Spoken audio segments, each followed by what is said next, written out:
സന്തോഷം പകർന്ന ഒരു കാര്യമായിരുന്നു ഈശോയുടെ ജനനം. കാരണം മാലാഖ അറിയിച്ചത് സകലജനത്തിനും വേണ്ടിയുള്ള സന്തോഷത്തിൻ്റെ സദ്വാർത്തയായിരുന്നു. എന്നാൽ എല്ലാവരും സന്തോഷിച്ചപ്പോഴും അസ്വസ്ഥത പ്രകടിപ്പിച്ച ഒരു വ്യക്തിയായിരുന്നു ഹെരോദസ് രാജാവ്.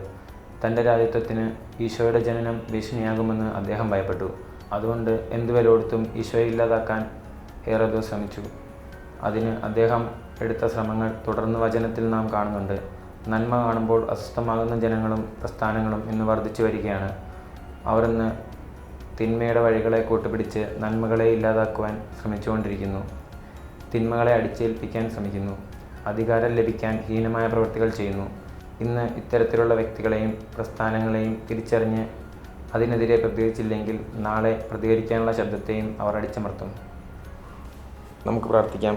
ഉണ്ണീശോയെ, സകല ജനത്തിനും സന്തോഷം പകരുന്ന അങ്ങയുടെ ജനനത്തിൽ പോലും അസ്വസ്ഥത പ്രകടിപ്പിച്ച ഹെരോദസ് രാജാവ് സഞ്ചരിച്ചത് തിന്മയുടെ വഴിയായിരുന്നു.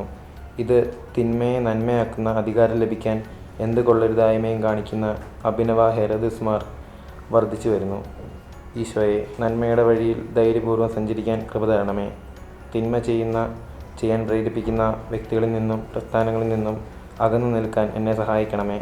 ഇന്നത്തെ എൻ്റെ എല്ലാ പ്രാർത്ഥനാ നിയമങ്ങളെയും സഫലമാക്കണമേ.